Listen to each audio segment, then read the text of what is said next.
over in Winston-Salem. We just had to call in and thank you and Brian for what you're doing locally, trying to wake the people up. Thank you, sir. And we appreciate what you're doing, and we just hope America will wake up before it's too late. And about that gas in 72, I was hauling it, a multi-millionaire, and there was no shortage. It's just like what Mr. Anderson said. But anyhow, you and Brian just keep doing what you're doing, and we're 150% behind you any way we can help.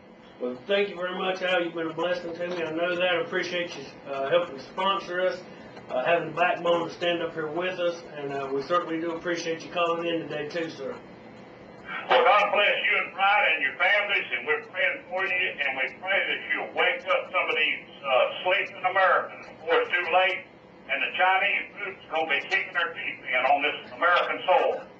Well, thank you, sir. Thank you, sir. Now, I got to tell y'all people this. I said, well, let me get started. The Superior Court judge ruled May 27th that there is no fundamental right for a voter to vote for the party of their choice and threw out the state Libertarians' party challenge to North Carolina's election laws.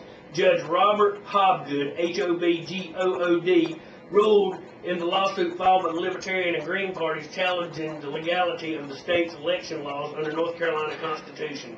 We're deeply saddened by this ruling, said Barbara Howe, LPNC chair. Not only did the judge support the state's power to take away our rights to choose who represents us, he also upheld the state's assertion that North Carolina voters are not smart enough to fill out a so-called long ballot. This is a very sad, sad day for representative government, she said.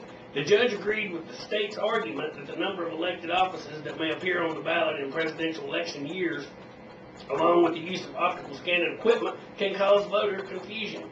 The more parties there are that are recognized by the state, and the more candidates they place on the ballot, the greater the chance that there is for the ballots that are so long as to be unwidely and to risk voter confusion and frustration in the electoral process, Judge Hobgood wrote. In effect, the state of North Carolina voters are not as smart as Iraqis who had more than 100 parties to choose from in their election. Whether we appeal or not, the Libertarian Party is not going away. We will continue to fight for our rights and the right of all North Carolinians, Howe concluded. So we can't have but a few choices, rules Judge Robert Hobgood. The state didn't want too many choices, perhaps confusing us, the dumb peasants, apparently. This story is at the heart of what is wrong in our state and our country, allowing a glorified judge to dismiss our right to have other party candidates on our ballot. But he says no to the Libertarian candidate, no to the Constitution Party candidate. This judge says no to freedom, no to liberty, no to choices.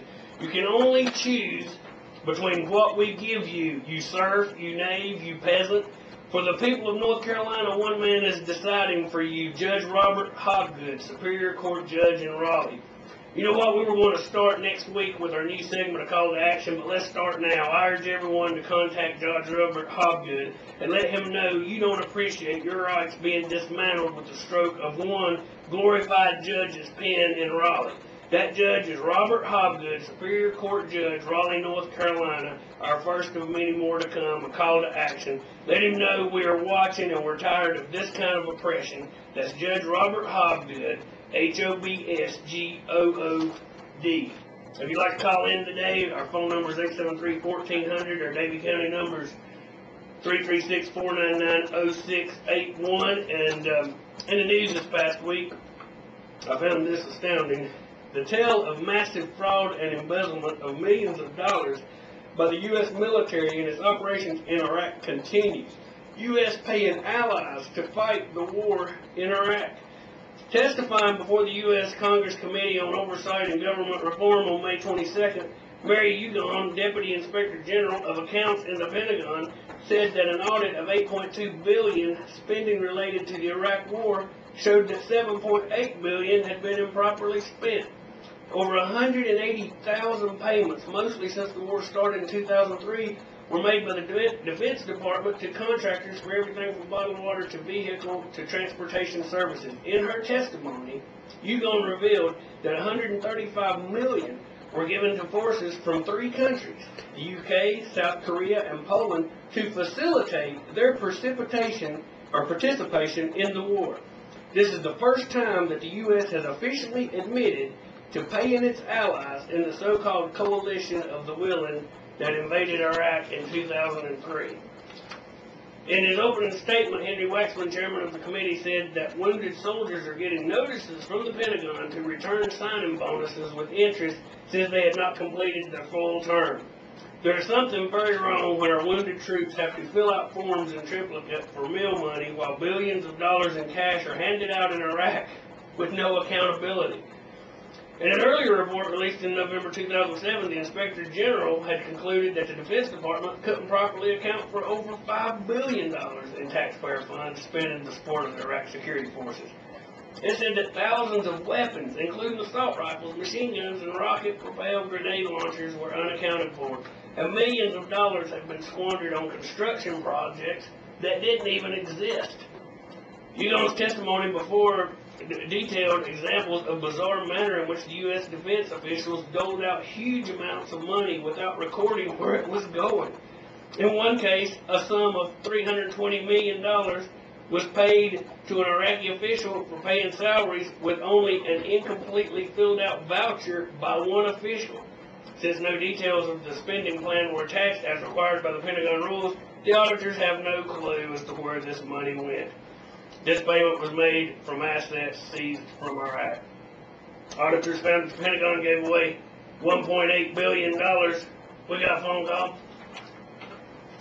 Yes, this is Dave. How are you doing today, Brian? Hey, Dave, doing good. How you doing today, sir? Good. Well, first of all, I'd like to thank you and Brian for the personal sacrifices you're making to bring this information to the people. Thank you very much, sir. And I'd like to add to one thing that Mr. Anderson said, especially to the younger listeners.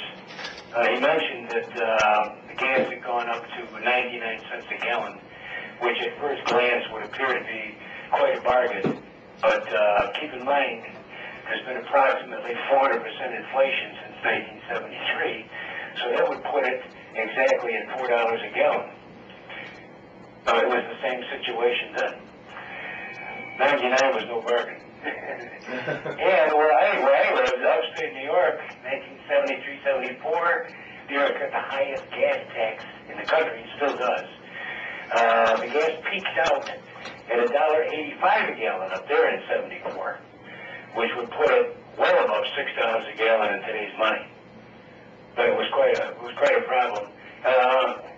In some ways, this gas fuel crisis has a good side. In some ways, it is a good side, because this is going to wake people up.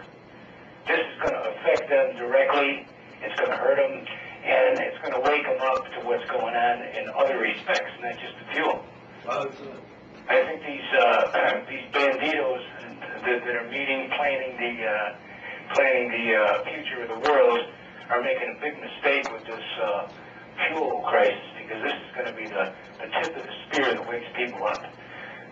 They would get away with more if they hadn't put the pressure on. That's all I'd like to say, Brian. Once again, I'd like to thank you guys for what you're doing. Well, I want to thank you for calling in. I want everybody to remember that this program main focus is a forum for you to call in and say what's on your mind, and have a place where we can exchange opinions, give you news that you don't have, again, on the mainstream press, that's for sure. This week on our poll, we had preachers that preach at Obama's church, liberals preventing drilling in the Anwar, oil companies for making record profits off high gas prices, the president for not admitting Scott McClellan's book is true, and China for selling its poison goods in America while our government does nothing about it. And this week, the winner is the preachers that preach at Obama's church. We'll put that back on. Until next week, this is Barron saying, God help us all.